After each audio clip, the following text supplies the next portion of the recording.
I used to work here from 2009 to 2020, so a lot of fun. It's a really nice place to work. Best part about it was I could ride my bike all the way across town from my house on the bike path, and I didn't have to deal with traffic. It's a pretty cool place to work. My backyard's better, that's where I work now. And I teach at the Eastside Pot Shop. I work in my backyard, teach at the Eastside Pot Shop. I'm going to start off making a slab so that I can make one of these things. I'm really good at throwing. I'm super really good at throwing. I'm not so good at hand building. This is my best right here, best hand building. But it doesn't really need to be that good because I'm just going to do a bunch of water. So it's cool to, I have lots to learn with hand building, so I'll never get bored. I've got plenty to learn. This is Awesome Possum from Armadillo Clay. It's chrome tan porcelain. It's the most expensive porcelain. It's really soft, which is nice. At my medium advanced age, I really appreciate that now. Seriously, the hard clay, it really hurts to work with hard clay now. So I don't enjoy it. So I really appreciate this Awesome Possum. I use a couple other porcelains at my studio from Aardvark Ceramics in California. I use two of their Grolic porcelains, Colden porcelain and Nara porcelain. They're great, and I've used them for many years, but I have to get them shipped here. And so I'm really trying to move towards using mostly Awesome Possum. Sometimes I'll wedge in E-mix with it to make it a little firmer, to make larger pieces. So I've been really impressed with Awesome Possum hand building and like throwing and altering, basically hand building with thrown parts. I've been really pleased with it. So check it out. It's cool clay. It's made locally.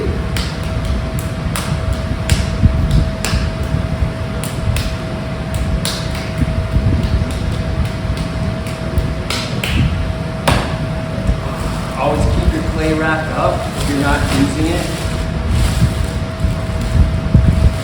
You guys already know that.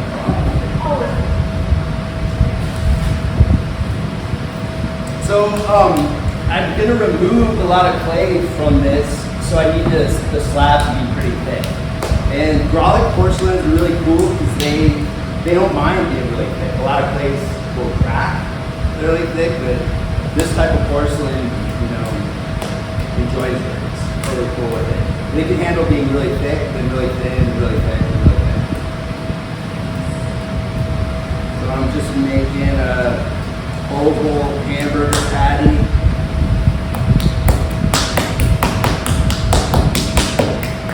I don't really like slab rollers. I never have. I don't know why.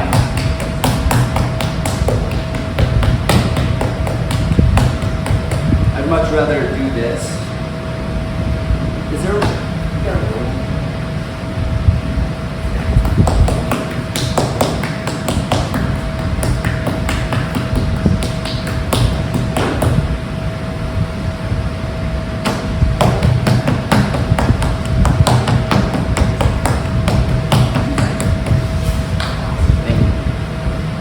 I'm just using.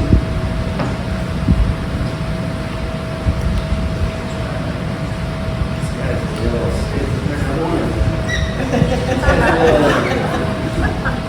I'm fancy. I'm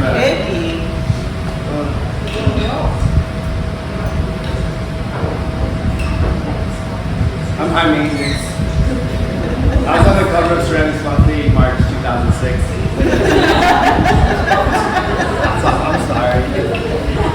I'm mostly using the rolling pin just to smooth it out.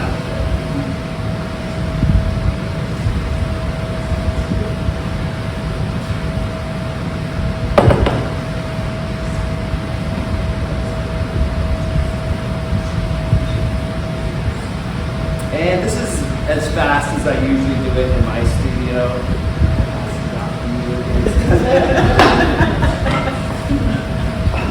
I made an oval. I made an oval out of cardboard, and I'm going to use that as my template.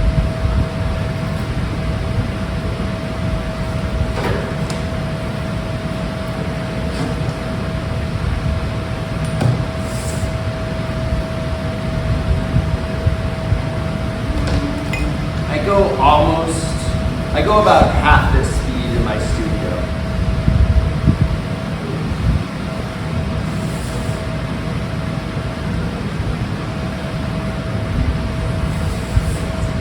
How long was Frank's demo? I don't remember. I think it was the whole 2 hours. It was 2 hours? Yeah. Jeez. It seemed like 5.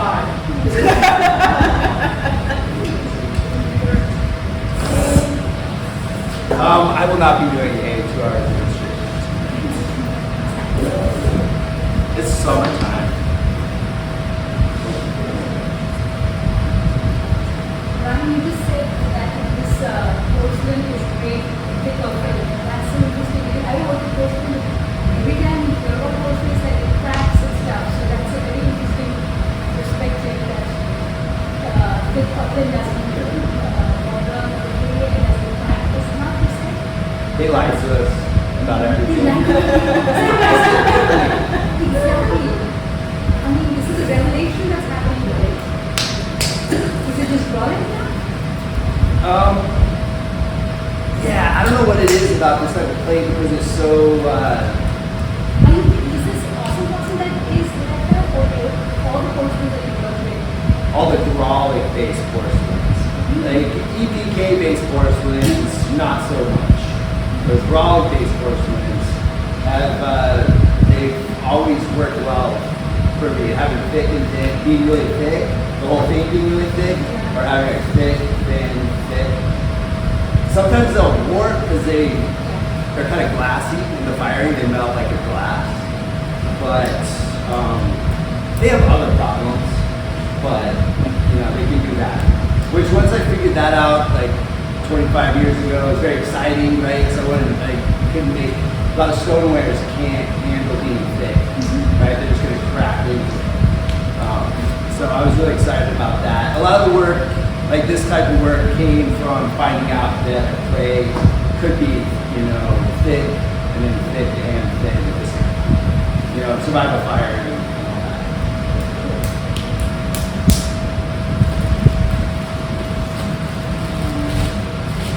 I wrecked on my bike a week and a day ago. So I couldn't even walk last week, so it was super exciting to be here and be alive. Like, very, very cool. I can lift it with my right hand, but not with my left. But soon. Soon.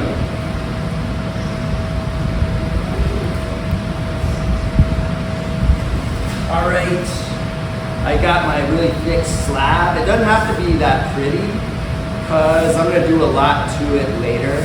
I try and get rid of the sharp corner up here. The corners dry out too quickly and they tend to crack.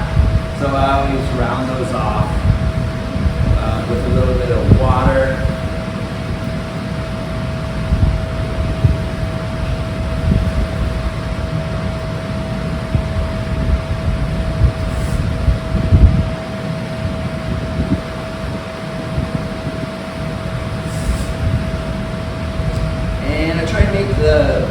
Both sides of the slab look pretty now. This is the easiest time to do it when it's flat. Doesn't take much. A little bit of water and a rib, and that's good enough for what I'm doing. A lot of the work that I make over there is super particular. It's kind of intense and very tedious, and I love it, but I do get tired of making it sometimes. So this type of work is me looking for a way to make it more fun, a little bit easier. My good friend D-Buck told me a long time ago, there's nothing easier or faster. There's no way out. And he doesn't remember saying that, so whenever I tell him, he says he didn't say it. But he did say it to me at a Clay Festival like 15 years ago, and that stuck with me. Who do y'all believe, me or D-Buck? Me? Yeah. Let's see. Oh yeah, I got this side. Good. Now I gotta flip it over, do the same thing to the other side.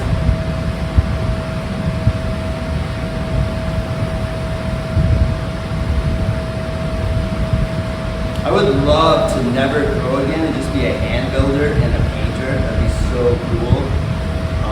It's not gonna happen, but it sounds kind of nice right now. How did that happen? How did that happen? I can quit growing and I just do hand building and paint and stuff. I was a baby, I was a baby. When did you stop? What's that? When did you stop growing? Oh, I haven't. That's a dream. This is a dream. Okay. Everybody to never grow again and just do hand building and, you know, be a cool guy. I'm a hand builder. There's like being a potter, and there's being a hand builder, and then there's being a painter, right? So you just do like an artist. Potters are artists too. This is a bisque bowl, and I have a really nice swap mold, but it's like it's like this big and it's like solid plaster, so I hate picking it up and moving it around. So I've been trying to make these swap molds.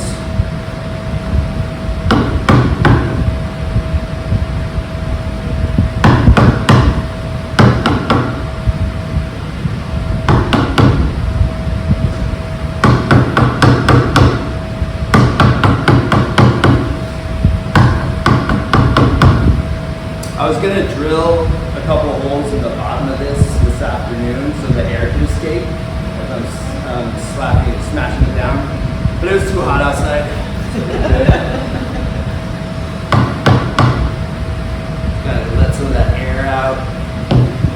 I've been trying to get my students to think about slump molds because they're always in a hurry, right? They have a limited amount of time, so they put something on over a hump mold. It's hard for them to get it off, or they leave it on and it cracks.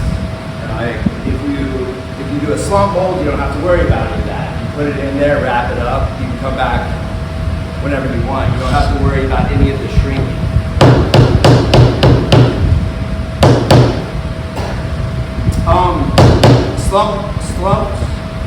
Slumped forms don't look as nice, I think, but they're easier. It doesn't really matter so much for what I'm about to do. I just did this to show you how easy it can be. Even I can.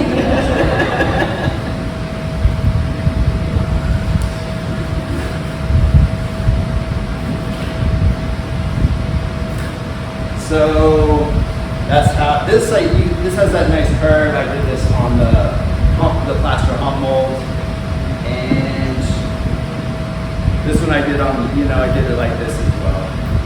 I made these two things yesterday, like middle of the day.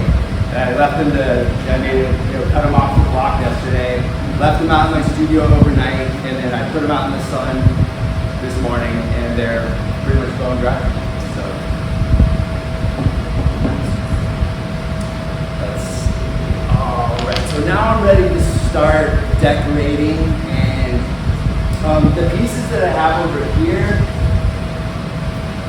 I do water carving on these pieces, but I use melted wax, melted paraffin, and an electric skillet.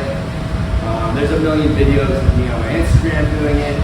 If you need a demonstration, most of you have seen me do this at least 2 or 3 times.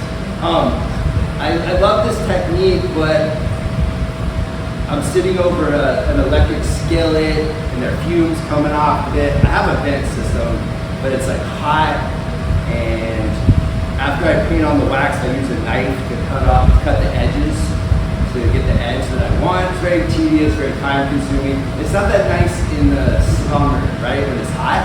I really don't want to do this when it's hot. So that's why I've been trying to work towards something like this. So now I'm using bare, fast drying, water-based polyurethane semi-gloss to do watercolor. I was like these pieces, which were made for the show I just had in San Marcos with Chris Long and Billy Ray. These are all done with wax resist, the wax resist that I have. I get it from Columbus Clay Company, and it's a pretty strong wax resist, but it's still not as strong as this one. It takes a long time to dry, and it's not as strong as this one. My buddy, do any of y'all know Bob Trevorrow? Anybody talking to Bob Trevorrow lately? Yeah? Yeah. Okay, Bob told me about polyurethane, water-based polyurethane. He's like, you should try it for your water carving, it'll be better. And I'm like, yeah, I don't think so, dude. Like, I got my own thing, thanks for the advice.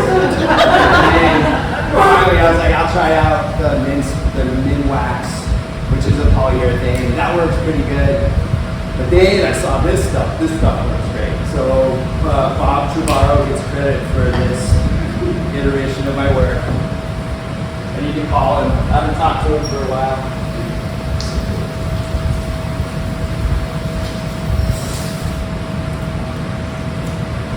Alrighty. So I'm ready to start water carving. Before I do that, I'm going to do a couple of sketches. The show we just had that I was in with Chris and Billy Ray, we did pottery and painting. So I was really getting into drawing and painting, the last year or so preparing for this show. And I hadn't drawn and painted in a focused way since college. So it was really scary at first. I thought I might get kicked out of art. I'm not a real painter, I'm not allowed to do this. But then as I got into it, I really enjoy it, and I really look forward to doing more painting. And it's a great way to warm up in my studio now. Before I start doing anything, just doodle or paint. It doesn't have to be anything good. Do it on scratch paper. I'm really enjoying doing that now in my studio.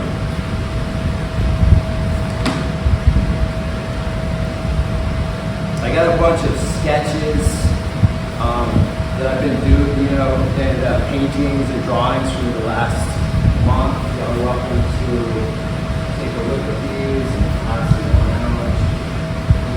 This is kind of where I'm at in my artwork these days.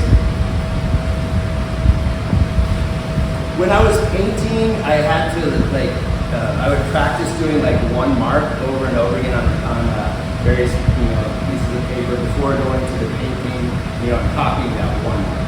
It's just a really nice way to work. If I do too much, it gets real ugly.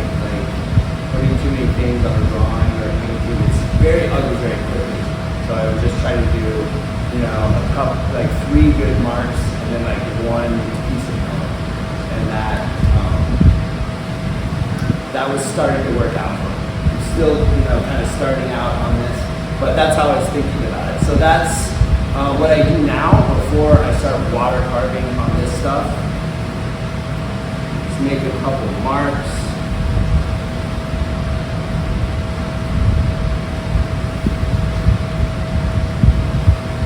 Can't do anything wrong. Just draw a shape. You like a little pig, draw a shape, enjoy it. This stuff is cool because it's meant to go on as a sealer on wood and stuff. So you can use this stuff. It comes clear. It's kind of milky and clear. It's hard to see on the white clay. So I added some blue ink, red ink, green watercolor. So I add stuff to it so that I can see it. So you will go back to the regular wax now with this. For now. Who knows what I'll do But next it week. works as effectively with these as the wax.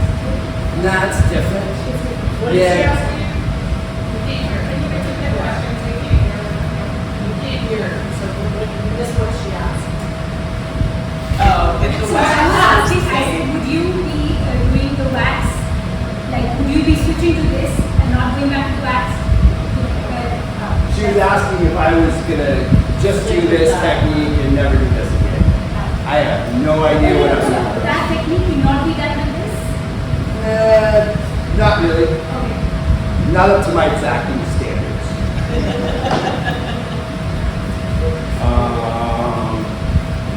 It's every technique, every material, every clay is you get a different thing. So it just doesn't pass over that. That's what I was trying to understand. I don't think that I wouldn't try and do this with this material. Why? So this was done with the melted paraffin, and who asked that question? So I apply like 3 or 4 thick layers of the melted paraffin, then I cut the edge, get the edge that I want, and it's very strong. Like it can scrub for a really long time, and the paraffin will stay in place. Versus this. That stuff you can, I can still wash away the polyurethane if I scrub hard enough on it, but that's why, I mean, this came out of, I wanted to use this wax resist, to water carving with, but if you scrub for a long time, you lose the edge.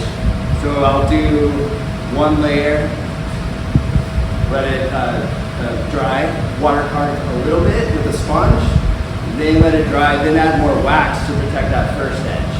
So that's where like this type of design came from. That's often how it is in my work, trying to make the material work for me, or just trying to keep the material on the clay. So that's where ideas often come from, the material itself.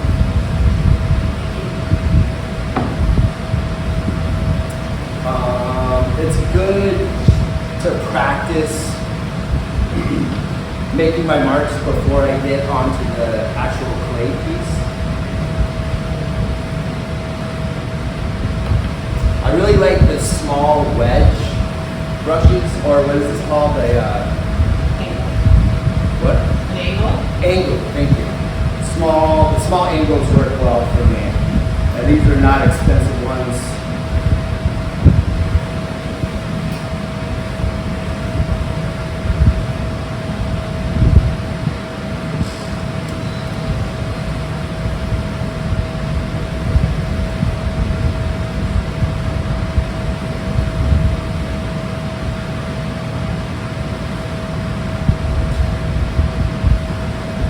Is anybody falling asleep yet? Wake them up. Is that how you're like on that cover? I add paint to it, or like a little bit of acrylic paint or watercolor. So the important, when I'm painting this stuff on the clay, if I get like a thick area, it takes longer to dry, and then it peels away. So you just want to have like a super thin coating. You just need like a thin coat. You would think more material would be better, but maybe if you could let it dry for like, hours and hours, that would be cool. But I don't have that kind of time. So you just do 1 coat? Yeah. Well, I would if I had good brush control, but I kind of have to go back and forth to get the edge that I want, and that's where I end up getting the thick parts, and then that's where it kind of peels away. Oh, so you have to peel it off before you fire it? It burns. You just leave it on there, and then this fire, and it burns away like wax resist. Yeah.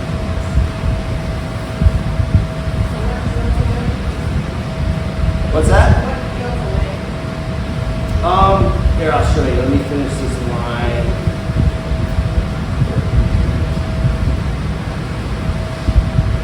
So you're getting at it like Home Depot. What's the difference in cost or Negligible.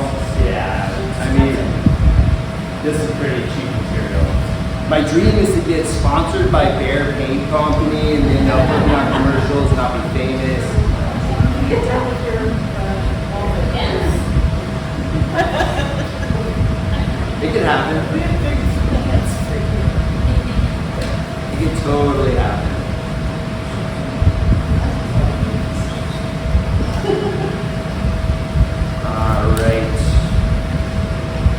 So you can kind of see when I, paint it on there, it gets thick.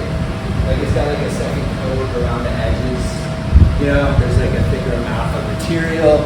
That takes a lot longer to dry, like this thicker part right here. So if I can avoid getting that, once I've warmed up, got my brush control dialed in, this like this, like that part right there in the middle of that brush stroke is cleansed. That's all I need. Yeah, it's great. It's amazing. It's so much easier than what I did before. All right. I would have been so warmed up. It would have been like a ballet dance up here if I hadn't wrecked on my bike last week. So,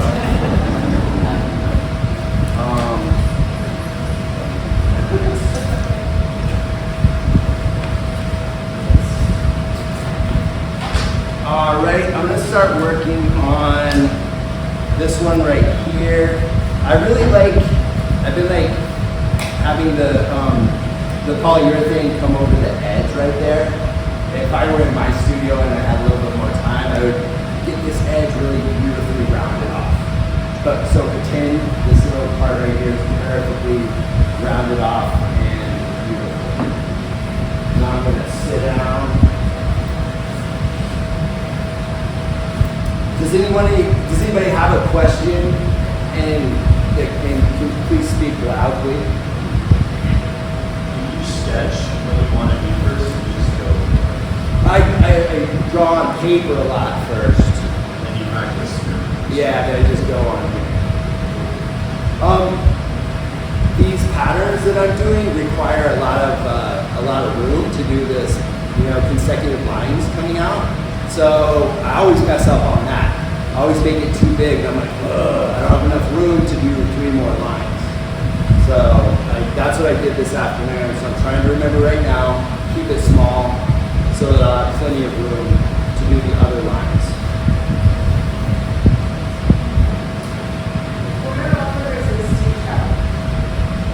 What are all the resists I've tried? I have tried,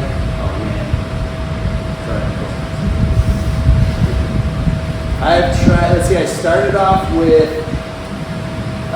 paraffin, melted paraffin in a wax pan, in an electric skillet. That was my first one. That's my first love.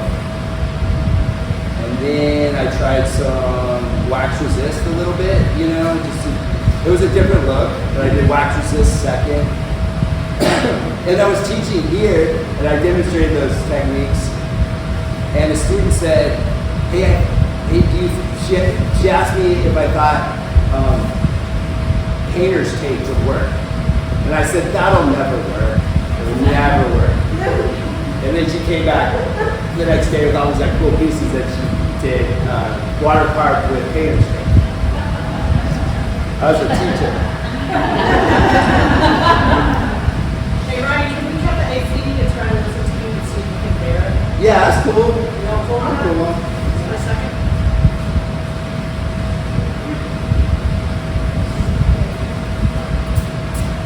Hey, how's it going? All right, so I'm getting build up on there. I'm getting a little bit too much, so I'm gonna try and bring that down. Do you ever draw in pencil on anywhere before you start?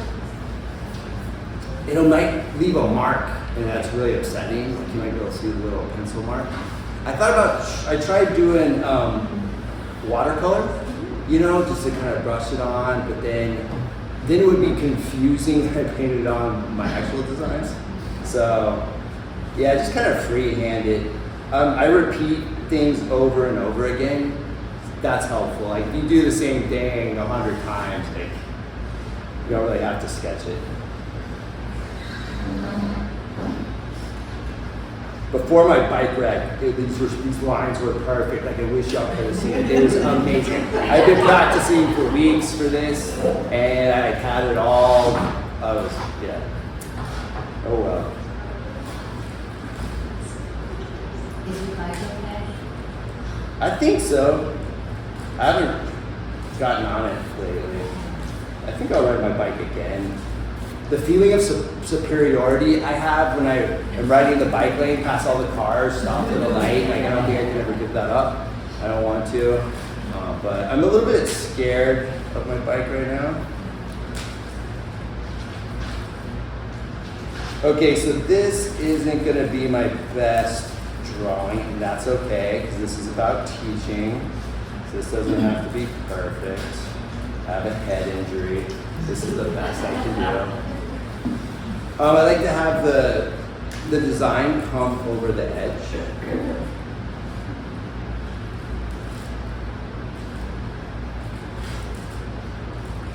I have a pair of real glasses at my studio that I forgot to bring. These are just my readers.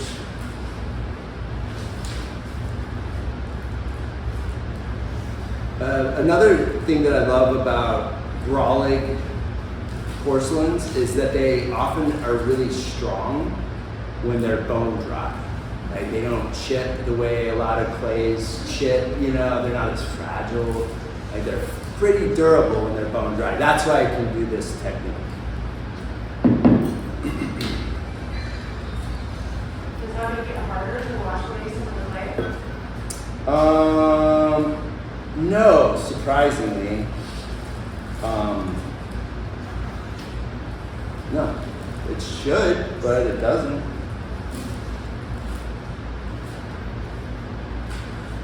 All right. Sometimes I try and get off that extra, but then lots of times it's not worth it.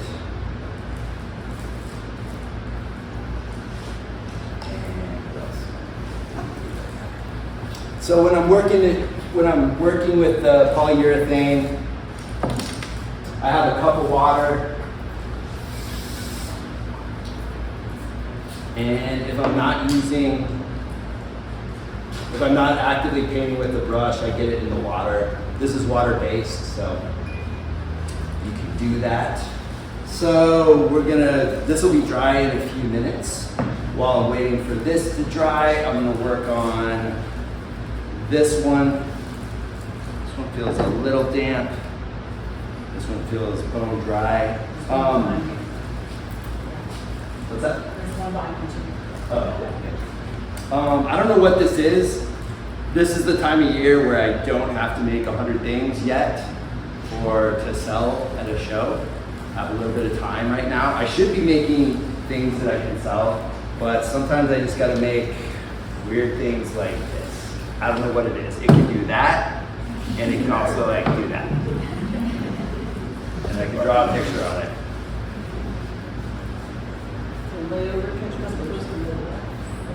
What was that? Layover to catch peddlers.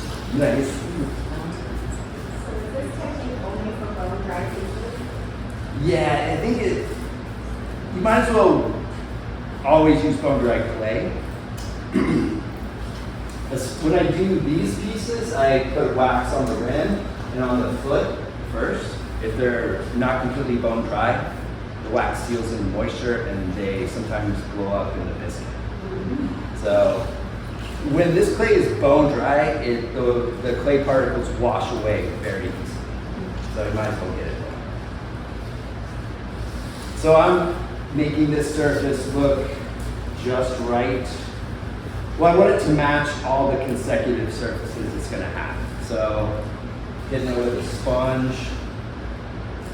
I'll be dealing with the edge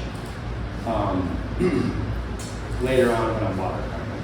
But that's all I want to do now. I want all the surfaces to have the same texture.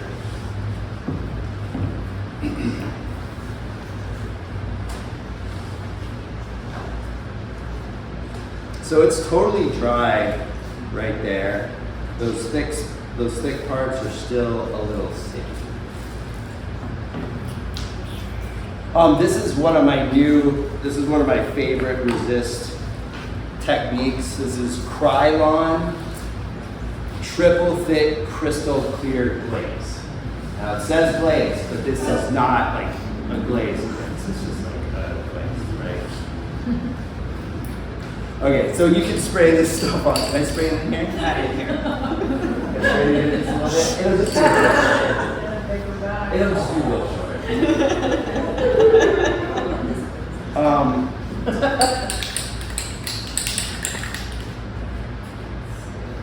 Stuff is hard to control.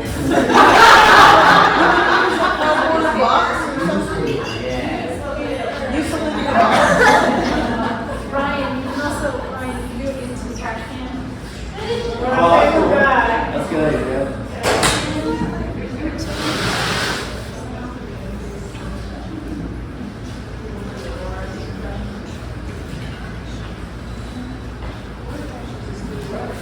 This would be great. That way everybody can see it. Watch your face.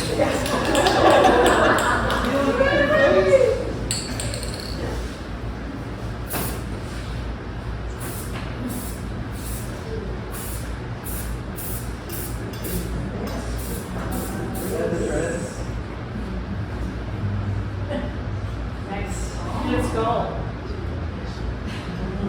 I don't have much control over this yet, but I will maybe someday. Whatever, it's great for demonstrations.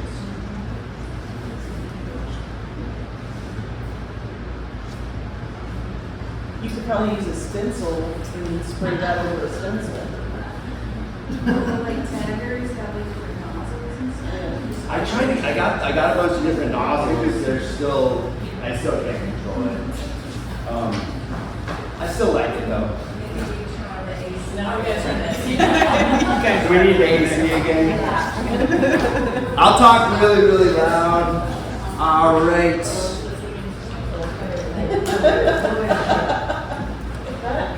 This is pretty dry. I don't know how long that was. A couple minutes, 5 minutes. That's pretty good. This is way better than wax this. Wax this takes much longer. Now I'm going to start water carving. I might lose some of the edges, but use your imagination that all these edges are perfect.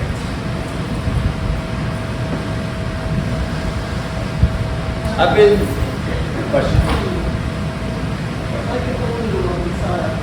Yeah, I invented this too.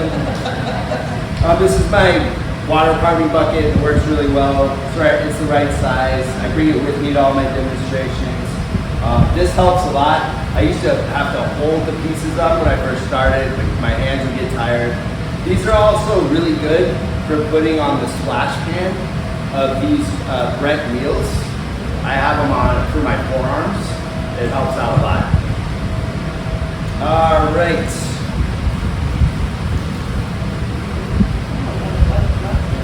So this process, water carving, requires a lot of water. You need to have a whole lot of water. And then you actually have to apply pressure with the sponge.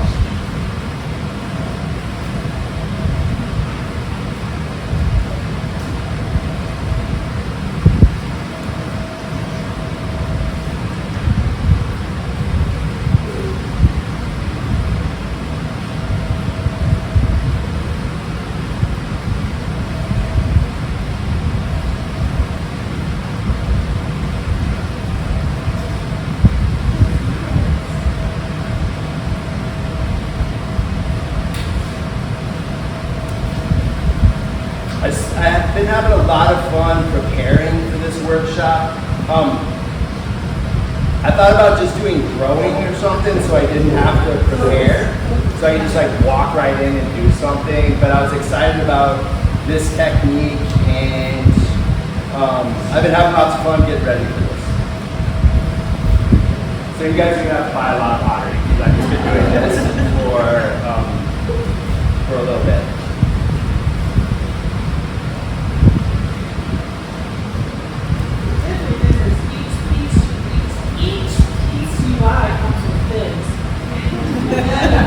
Oh yes, I forgot to say, there's figs fresh from my tree.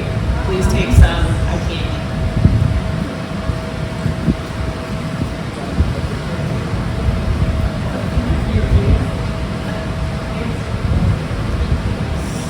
So I'll do one side. I'm trying to think about my hands and my body when I'm working.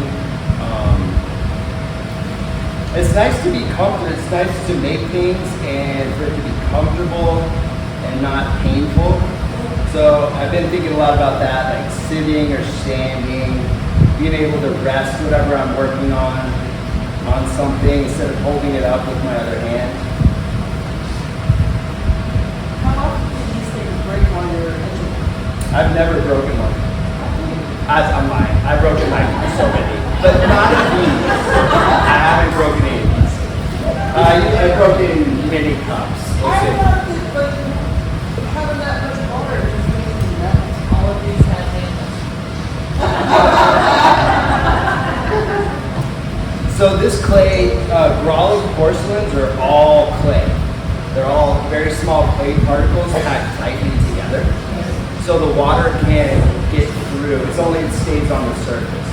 Stonewares, clays that have grog and sand, there's gaps between the grog, the sand, and the clay particles. You can't do this like a stoneware. It would just fall apart. What about the other porcelains, like 25 and all that stuff? Shannon Hogarty, my good friend, colleague, she's been doing the Cone 5 porcelain. Yeah. Yeah.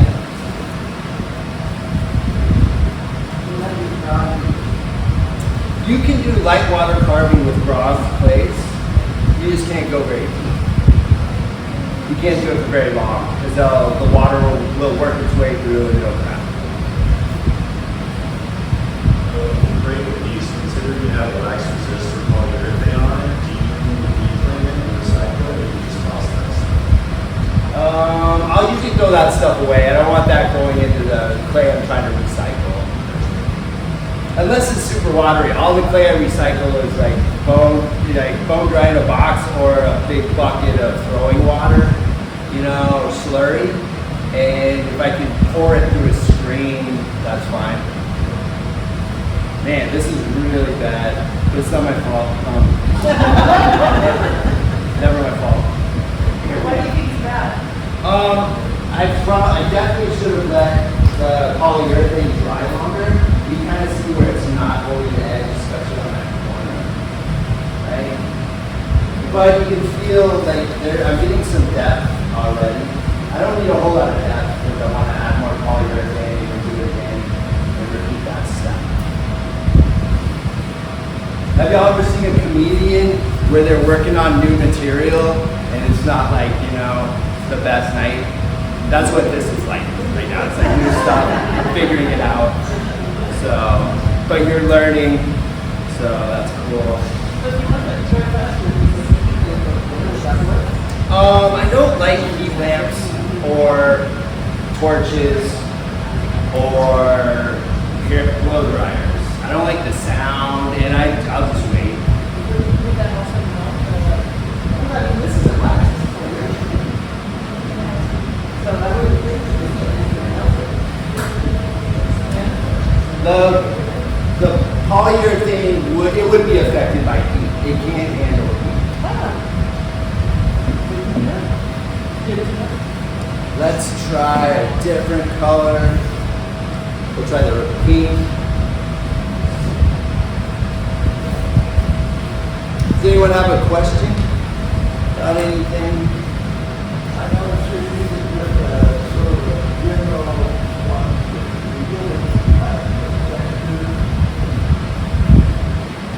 for example, if you use this magnetic, Oh, yeah.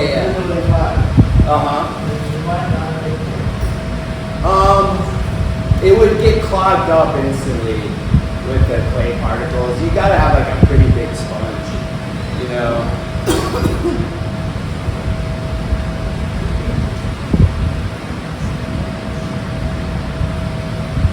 What do you use the different colors for? I just like the way they look. I was trying to keep it entertaining for you guys, different colors and stuff.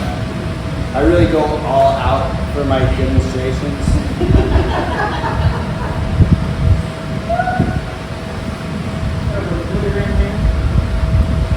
That's a good idea.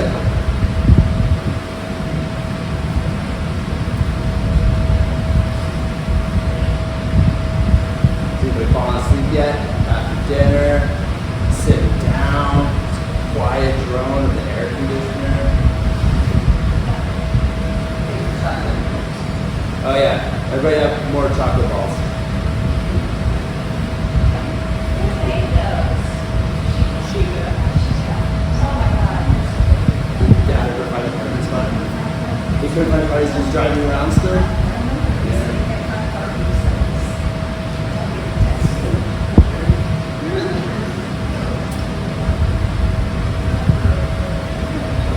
We used to have so much drama here with the parking of the night classes. It was fun.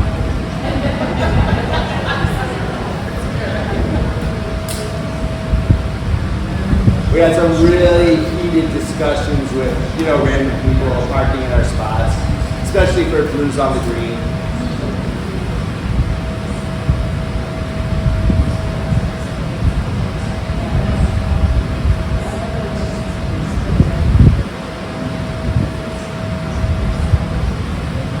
How old were you when you first touched clay?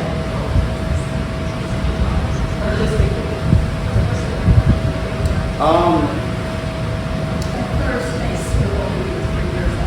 Thursday school when I was 3 years old. It's like Lubbock, Church, the church.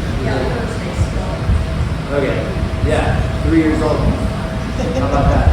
I grew up in Los Alamos, New Mexico, and our elementary art teacher took us out to dig clay up in the mountains near, where I grew up, so that was cool. I made a cool project in elementary school. It was like it was a triceratops baby dinosaur coming out of the egg. I remember that.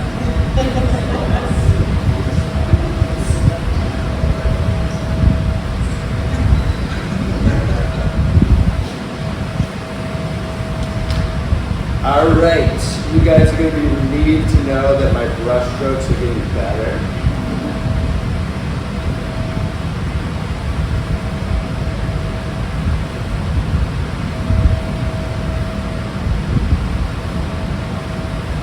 Did you ever try to do anything other than a clay artist? I was an Uber driver for a little bit, and I think that's it. Hey, you made it! My dad, everyone.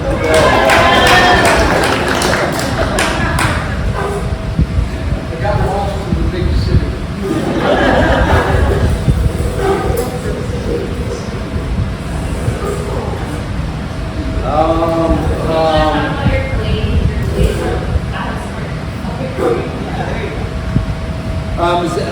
So I fire the majority of my work in my soda kiln. Is everybody familiar with soda firing? Yeah. All the work over there is soda fired in my kiln in my back. And I'm teaching a workshop this weekend, Saturday and Sunday. I think there's 1 or 2 spots open. All the information is on my website. I wanted to give up soda firing when I moved my studio to my house in 2017 because it was just too hard and I was lazy and tired, kind of burned out. And so I moved my house, I was going to electric fire. But my buddy Bob over there, he used to soda fire with me all the time. He's like, come on. I'm like, Bob, it's too hard. He's like, come on. And I was like, Bob, Spencer. He's like, come on. And we found a free kiln and built the soda kiln. And I soda fired it. Good job, Bob.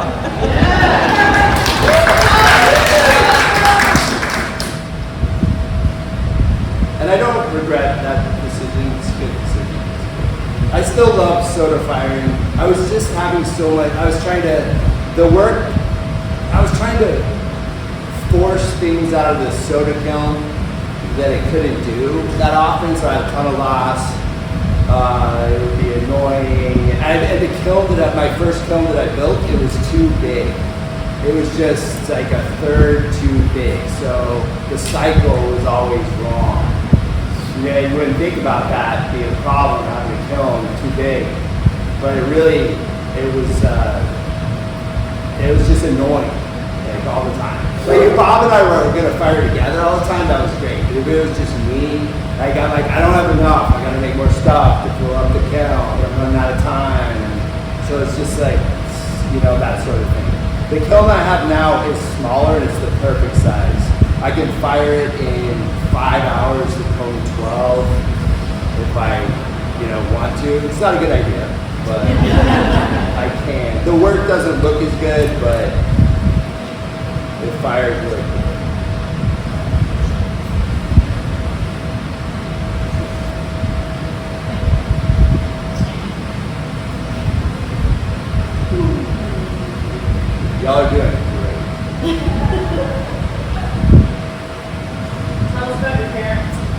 Phil and Jennifer, my parents, my biggest fans and supporters.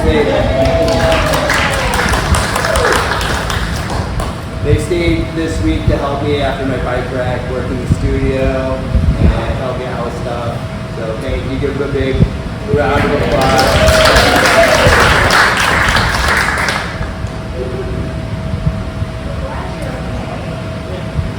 Yeah, me too. Was it just you by yourself, or was there another vehicle involved? Saw me, some dirt on the sidewalk, my tire caught the edge of the sidewalk and went, bah! Nobody saw me though.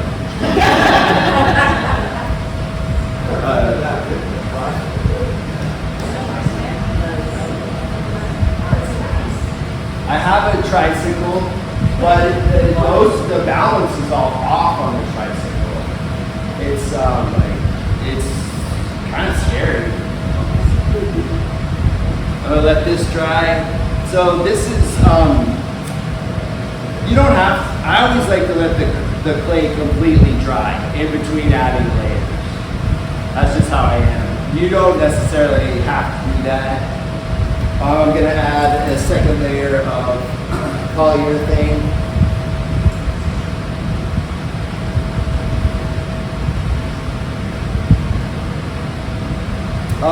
When, let's see, like in 2009, Daphne Holland, who runs the ceramics program here, she kept calling me and telling me to apply for this job here at the Art Center. And at that point in my life, I was like, I don't think I'm a job guy. Like, they had a couple, it never work out. Like, I go to places and like, it's just kind of a waste of time. Like, they said they were gonna give me a job and they wouldn't. And so I kept telling her no. But she wouldn't ever stop calling. And I was like, listen, if I come there, we just leave me alone. If I just come there, apply for the job, I didn't think anything would come of it. That's how I used to be around here. It's like, people would just bug me about jobs. Like, I would never have to apply for anything. This is a great place to be an artist. You just sit in your studio and someone will call you and harass you until you finally go take the job. And then I worked here for 10 years. And I have so many wonderful friendships. And I'm so glad I don't work here. Mostly because I was a studio tech and an instructor. So I would ride my bike here in the morning, load the gas kiln, turn it on, fix a couple things in here, go to lunch, teach an afternoon class, fix a couple things, hang out till the kiln turned off and ride my bike home. It was like really long days. Like 15 years ago that was okay, but like 2019, 2020, like it was getting harder to do all that. I mean, that's like not a crazy job for a regular person, but I'm like special. I'm like an artist. I'm supposed to be in my studio. Not like overworked or anything. We're all different.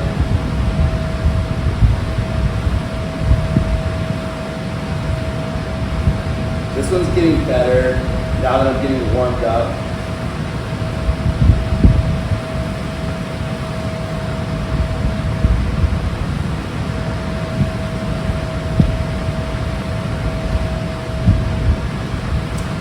This is a wonderful time to be working with clay. It just seems like it keeps getting better. When I first started teaching here in 2009, like we used to have to call and beg people to be the 5th person in a class so that we could actually have the class go. It was like that for many years when I taught here. It's not like that anymore. People complain to me all the time that they can't get into the Eastside Pot Shop. They've tried for years to take a class there. I mean, I can't believe it. It's a total 180 from how it used to be. And there's so many more. Like I was really lucky when I moved here in the 90s because there weren't that many young potters my age. So all the old potters would like really help me out a lot. I got a lot of extra attention and help from them because there weren't as many young people. But now there's like a billion young people. I don't know so many people. And it's really cool. Like our ceramics, pottery clay scene is like really growing, and it's much more diverse than it used to be. Like it used to be pretty much all people that went to college and got an art degree, and now people can just take a clay class, put it on Instagram, and they're in business. So it's pretty it's pretty cool. There's not that much of a barrier to entry anymore. So that's nice. That's really good for our community overall. And more people is better. And I don't know how many teaching studios there are in Austin right now. Does anybody know? Can't even keep track of them. There used to be like 2 or 3.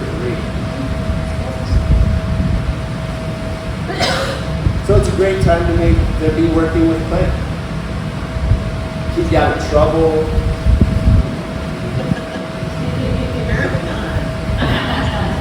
I was being really good. I was riding my bike, going to the coffee shop. I thought about driving that morning. I was like, I couldn't drive. I'm like, I should take right my bike. It's around the corner.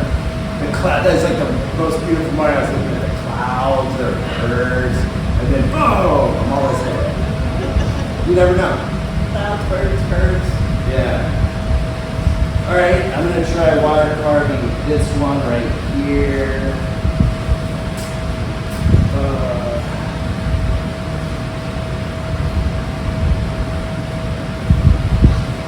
Frank did 2 hours. We need to wrap up at 9. It could be before then. Ryan, what's your setup at your studio for doing just this? Is it the same or do you really see? No, it's like this. My table's a little bit higher, but just like this.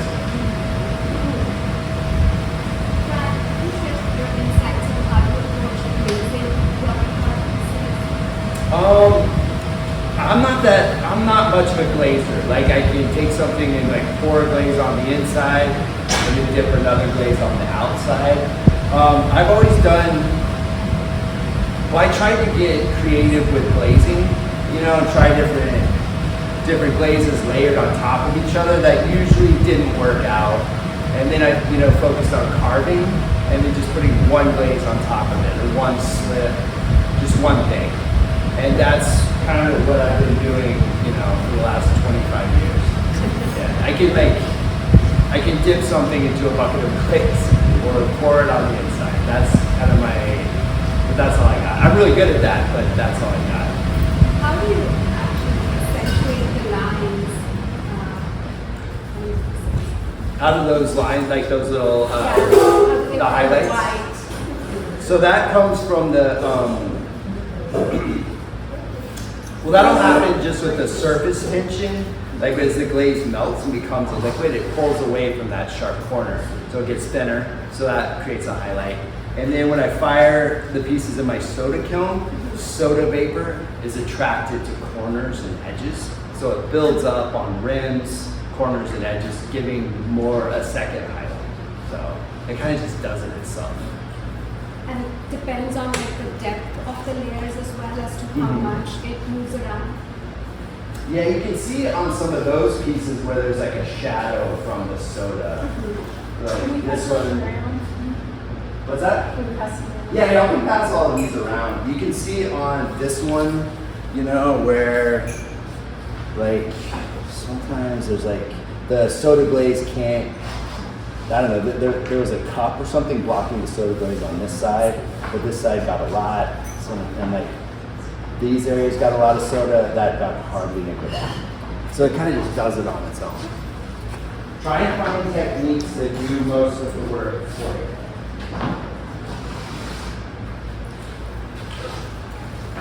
Yeah, because glazing can get tedious after a while. Different layers and stuff. I try and make it tedious now and then easier, just how I think about it. I just, once I started trying out this technique, like in the early 2000s, nobody was really doing it at the time. There were a couple artists who had done it, you know, I'd seen in books, but it wasn't being done a lot, so I had to figure it all out myself. So that was really exciting, like a new technique and a new clay, trying to figure it out. So that was really fun and interesting for me. Yes. On this one, the lines that are underneath, is that, how did you do, or that one carving too? No, that was carved with a metal tool. I'll show you how I do that in a second. Did you just feel a little tiny indentation? Yeah, it was just carved with a metal tool. I learned that way of carving from Billy Ray. That's how he does, you know, like when he would draw his cats and dogs. I saw him do that when I apprenticed with him. So he just used like a metal rod that was sharpened on one end, you know. And the cool thing about using like a metal rod that has a sharp point is whichever direction you go, when you turn, it makes the same type of line. You know, like a chiseled, something like this, it gives you a calligraphic line. You know, when you go in a circle. If you got something like this, it makes the same line wherever you go. I'll demonstrate it in a second.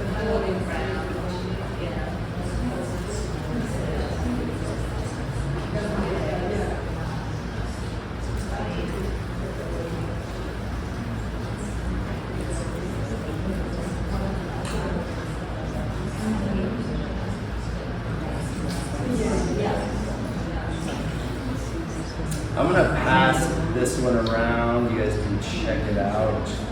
See how far I've gone down, how much I've eroded away. I have a question about the soda firing.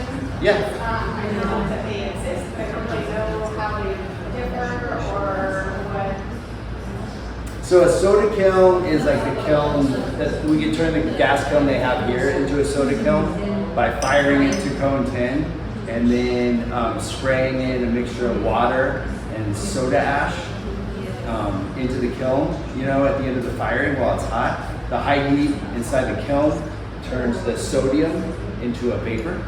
There's a sodium vapor flying throughout the kiln.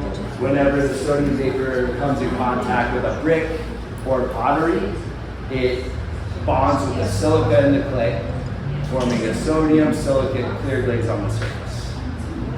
So that's like a semi-chemistry way of explaining it.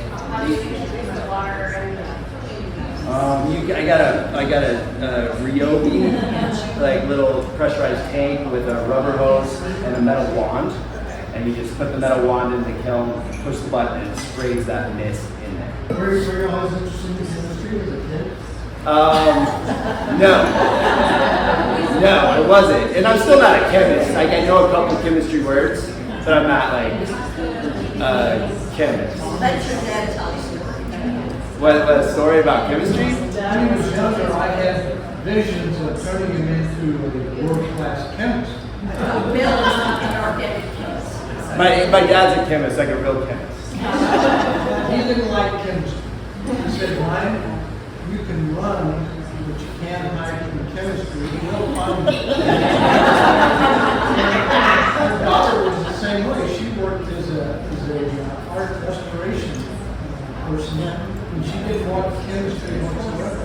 And both of them, various times, had called me and said, well, Dad, how do you make a free normal solution of sodium chloride? And so I said, I've often asked him to explain things about what I do, you know, to me as a layman, to explain the chemistry to me, and the third or fourth word that he uses, I don't understand, and I don't understand any of the words after that. Like it's a different language, you know. It's a different way of thinking. I can't see atoms or molecules, therefore, sure, they exist. So I'll take your word for it. I just need to know, like, yes.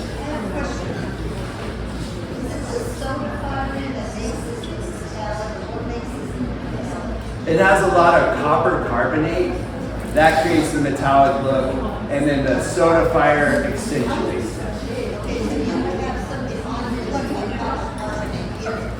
What? The copper carbonate? It's in the green glaze.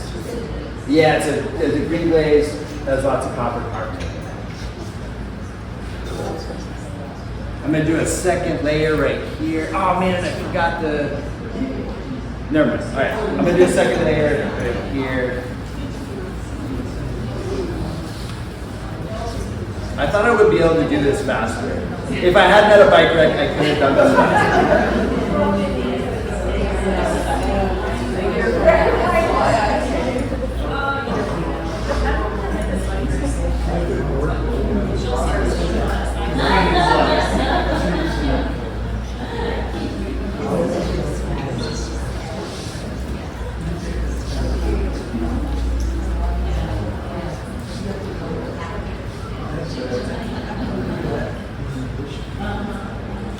I was gonna have Shannon help me do this demonstration where I could just talk and she would be doing this while I talk, but she has to teach a class or something.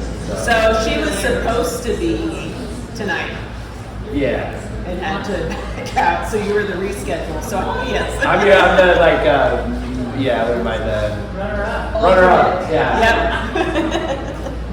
When you're number 2, you try harder. Well, you've demoed for GACA, what, 2 or 3 times in the past? Yeah, it's been a while. Yeah. I think I did this last time too. I'll try and do something different next time I do it. Hey, we want to hear from you. I was just going to say, we got a lot of new people. Yeah. No. All right, I think y'all get it, right? Y'all get it? Yes, sir. Everybody get it? Yeah. Cool. I think we'll call it done. I'm tired of doing this. You were going to start something. Oh, yeah. Okay, I'll keep going. And Thank then you. you can be done. And then I'll be done. So Brian, doing a second layer is just adding another depth. Yeah. Okay. It's like stair steps. How many layers do you usually do? Like that many on these things, on these little bases right here. 1, 2, 3. Yeah. 3 or 4.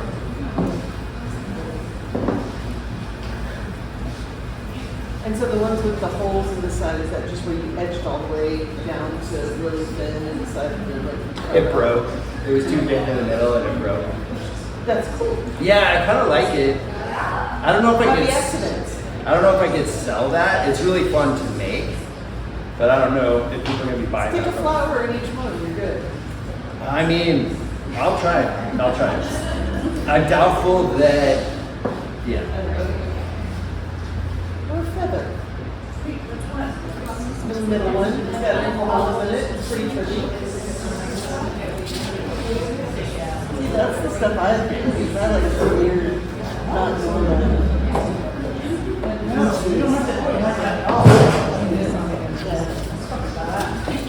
I mean, I really like it. I wanted to do more of it, but this is where I gotta watch it, because then I'll be like, I'll start putting holes in everything, and then my customers will be like, why don't you have any regular stuff? And then you say, this is regular. Yeah, I mean, you gotta, if you want, you gotta sell stuff. Still have to sell stuff. So you have a limited edition whole line. Yeah. It's a religious way of the whole. Okay, so whenever I get to this stage, I water carve. The clay is like just right. There's a real thin layer of damp clay, and then underneath that, the clay is super hard. So that's when I do the second carving, or the traditional carving. So this is a throwing dart with a bunch of tape around it. Again, it's like just a metal rod, and whichever direction I go, it's gonna make the same line. Like it won't, I don't have to think about how I'm holding the tool. It's like drawing with a pencil, basically, a mechanical pencil. So the throwing darts. Yeah, throwing dart. I Oh, took like darts, like real darts. Oh. Yeah, I just wrapped a bunch of tape around it.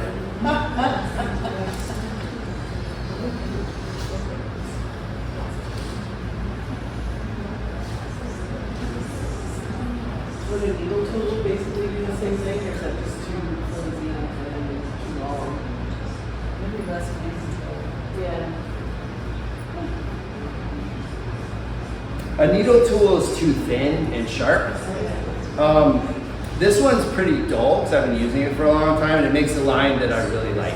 When you get a brand new dart, it's a little bit too sharp. I try and grind it down a little bit to make it a little more rounded off.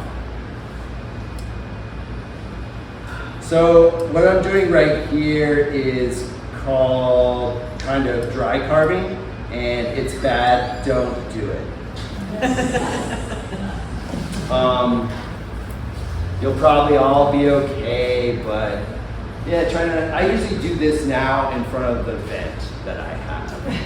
Because you can't see the dust that's bad for your lungs, can't see it. It's invisible. It's so cool. So, yeah, I guess that's chemistry. It's probably physics. So, who's asking about the? So is that the stage you usually carve, or do you carve earlier? No, like that's how I'll do it. I'll do the water carving, and then I gotta quickly carve. Lots of times it'll dry out before I can get to it, and then I just come back in, get the surface damp right here, and then come back in and carve that area. And then I will bisque fire it. All this will burn off, and usually I'll use a wet dry sandpaper. I'll submerge this in a bowl, get this really wet, get the sandpaper really wet, and kind of sand down the edge a little bit, clean it up, and then wash it off, let it dry. I don't have to wear a mask when I'm wet sanding. I think it's by far the best way to do it. Even if you're outside, dry sanding, there's dust everywhere, it's gonna get on your clothes, then it's gonna be in your yard. So always wet sand. Keep everything wet. You can do it inside in the air conditioner. Nice. What grade do you usually use? 200 to 400, 200 and 400. I don't want it to I just want to take the edge off just a little bit. There's one more cool thing I wanted to just show you guys. Yeah. This is the crystal clear. This stuff is crazy. This stuff is pretty durable. It holds up to the water carving pretty well. I just can't control it yet. I mean, I seriously considered making like a 4x8 slab, or different pieces, putting it up on the wall, trying to do graffiti water carving. But that's one of those irrational exuberance thoughts you can do if you're a millionaire. Or you can get a grant for it. But that's an expensive thing to do, and it does not pay the bills. What's your favorite thing about library? I really love the edges. The edges make me really happy. Is it like the tactile quality, or the way it looks? At first it was the way it looked.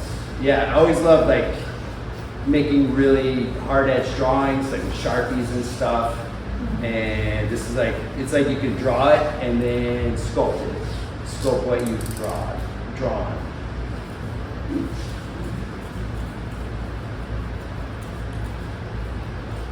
So this stuff is great. I just got to figure out how to control it. Or not, what if you didn't control something? Well, I think it looks like that. Right.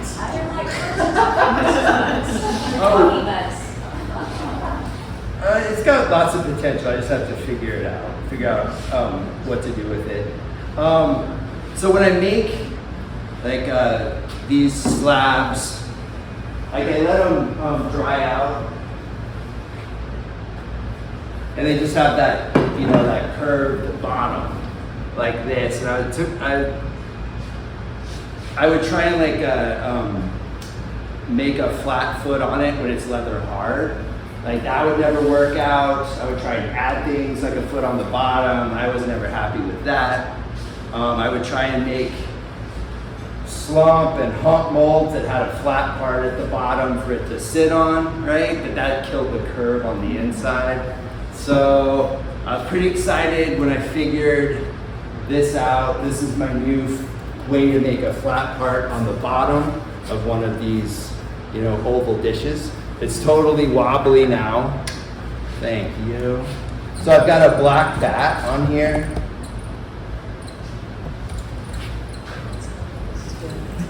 I add some water.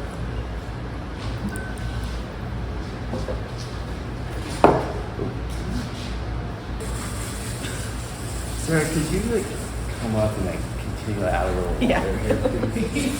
So I'm just kind of like sanding off, you know, a flat part on the bottom, kind of like they do with like glass. Awesome. So I just get a bat, add some water, just keep letting it spin. Hold it steady. A little more water, please. Thank you. I was really proud of myself when I figured this out. It's these little things like that that make me really happy in the studio when I figure it out. So I get a nice little flattened part on the bottom and it sits down like there. It doesn't rock. That was the thing I'm really excited about that.